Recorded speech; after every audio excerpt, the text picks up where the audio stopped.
30 kilo, ক টাকা KG চাল খান? 55, 60। বলছে আজ তো মানুষ তো বলছে দামি দামি চাল, মিনিকেট চাল ঢুকছে ঘরে।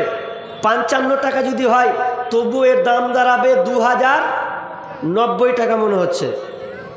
যদি মনে করে 38 কিলোর দাম ওকে দিয়ে দিতে হবে, তারপর করবি না করবি আলাদা কথা, খালি কইতে হবে না করতে পারবো না তো করতে হবে, টাকাটা দিয়ে দে, ঝামেলা শেষ। 10 বছর দেননি টাকাটা লাগবে তো বাপু নয়। তাহলে যারা রোজা রাখতে পারবে না, অসুস্থতার কারণে অসুস্থ, ভালোই হবে না, কিন্তু ওরা পাবে না, ওরা কিন্তু ফিদিয়াটা দেবে না।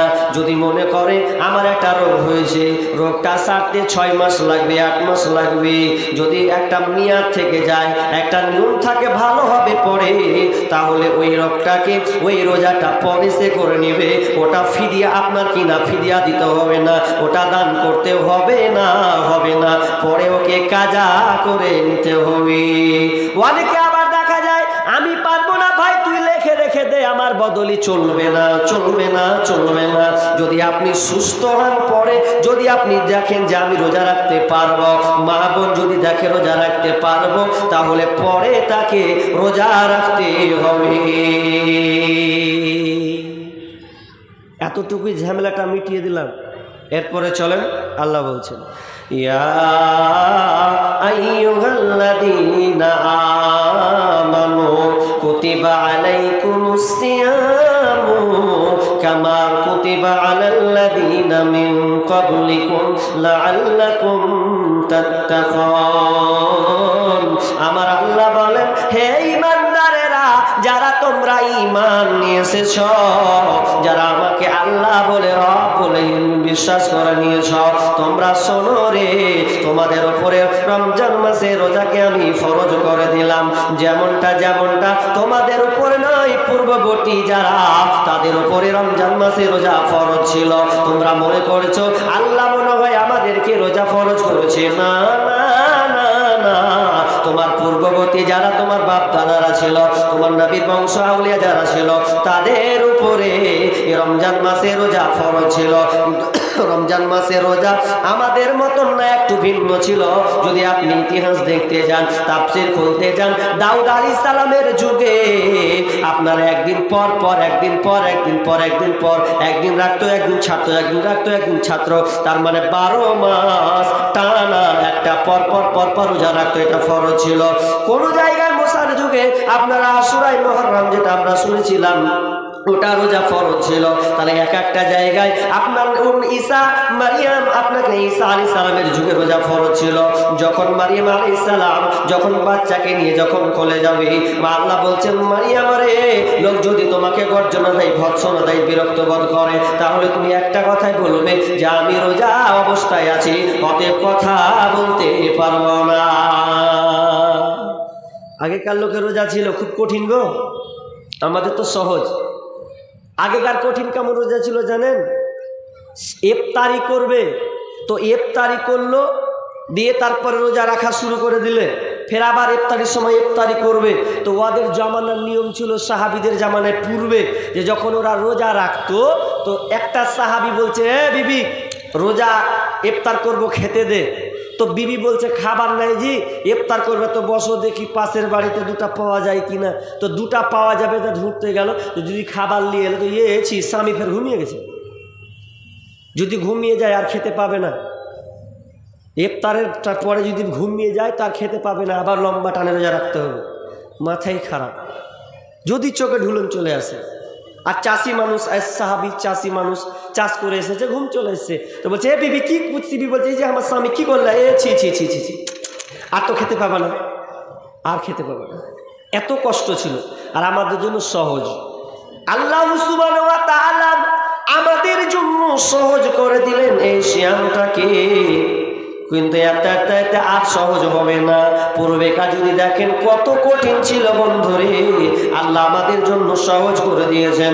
যদিও কঠিন কিন্তু ওদের তুলনায় আমাদের সহজ। তা আল্লাহ বলছেন, আমি সিয়াম কেন দিলাম রে বান্দা, লাআল্লাকুম তাত্তাকুন, যাতে করে তোমরা মুত্তাকি হতে পারো।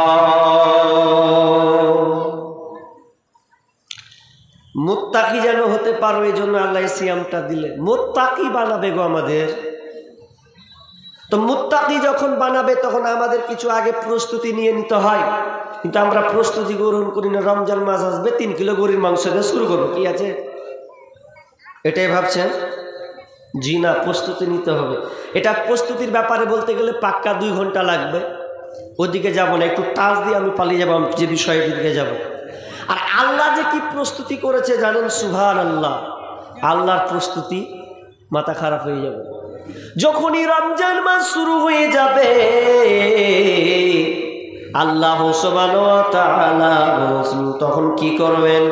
বিশ্বনবী বলছেন, ইজা দাখালা ফুতিহাত আবওয়াবাস সামাই, ইজা দাখালা রমাদান ফুতিহাত আবওয়াবাস সামাই ওয়া গুললিকাত আবওয়াবাল জাহান্নাম ওয়া সুলসিলাতিশ শায়াতিন।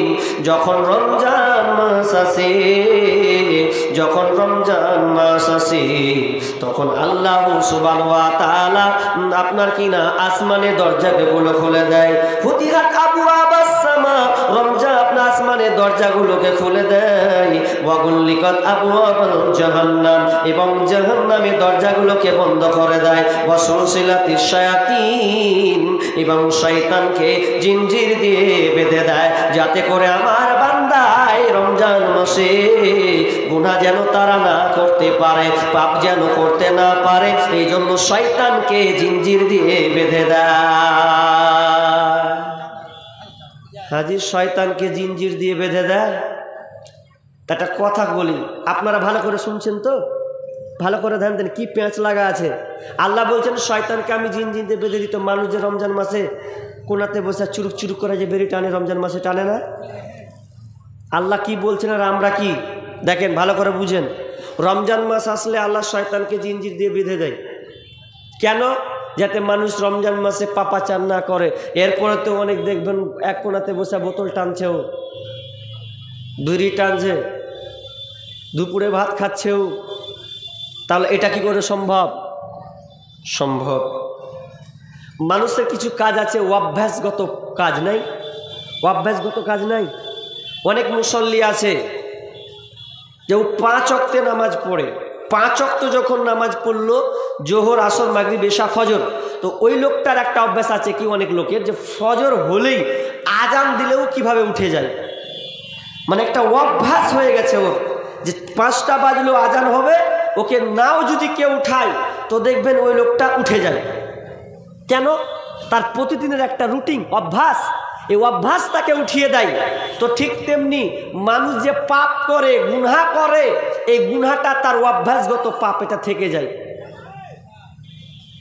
তবে আল্লাহ যদি ওকে হেদায়েত দেন, আর ও যদি হেদায়েতের মানসিকতা নিয়ে রোজা রাখে, তাহলে অবশ্যই পাপ থেকে ফিরে আসবে।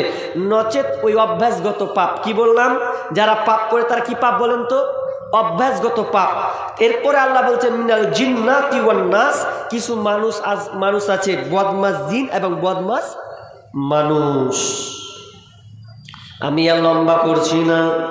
তাহলে আল্লাহ সুবহানাহু ওয়া তাআলা রমজান মাস আসলে এত সুন্দর করে সাজিয়ে দেন, কারণ এই মাসটা হচ্ছে রহমতের মাস, এটা মাগফিরাতের মাস, এটা দয়ার মাস। শুধু 10 দিন করে বললে এটা ভুল হবে।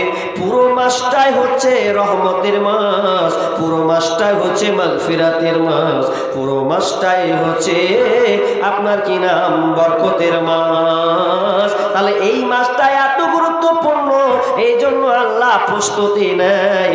হে সিয়াম সাধনা, তোমরা রমজান মাসে রোজাকে লুটে নাও, নেকি তোমরা কামাই করে নাও, পাপকে তোমরা বর্জন করে দাও, কারণ এই রমজানটা কত উত্তম। আল্লাহ বলছেন ইন্না আনজালনাহু ফি লাইলাতিল কদরি ওয়া মা আদরাকা মা লাইলাতুল কদর, লাইলাতুল কদরি খায়রুম মিন আলফি শাহর। এই রমজান মাসে একটা দিন আছে, একটা রাত আছে। ইন্না আনজালনাহু ফি লাইলাতিল কদর, এই কদর রাত্রি, একটা কদর রাত্রি যেটা নাজিল হয়েছে কোরআন, এই কদর রাত্রিটা কত আপনার কিনা নেকির ভান্ডার। এই রাত্রিটা লাইলাতুল কদর রাত্রিটা কত ভান্ডার আছে, যে এই আপনার কিনা এই দিনে 1000 মাসের চেয়ে উত্তম একটা দিন, হাজার মাসের চেয়ে একটা উত্তম দিন কোনো মাসে পাওয়া যাবে না। এই রমজান মাসে পাওয়া যাবে যেই দিনটা, যেই রাতটা হচ্ছে লাইলাতুল কদরের রাত। এই জন্য আমার আল্লাহ বলছেন, আমি রমজানকে সাজিয়ে দিলাম যাতে করে আমার গোলামেরা, আমার বান্দারা সিয়াম পরিপূর্ণ করে নেয়, যেন তারা নেকিকে লুটে নেয়। এরই নাম হচ্ছে রমজান।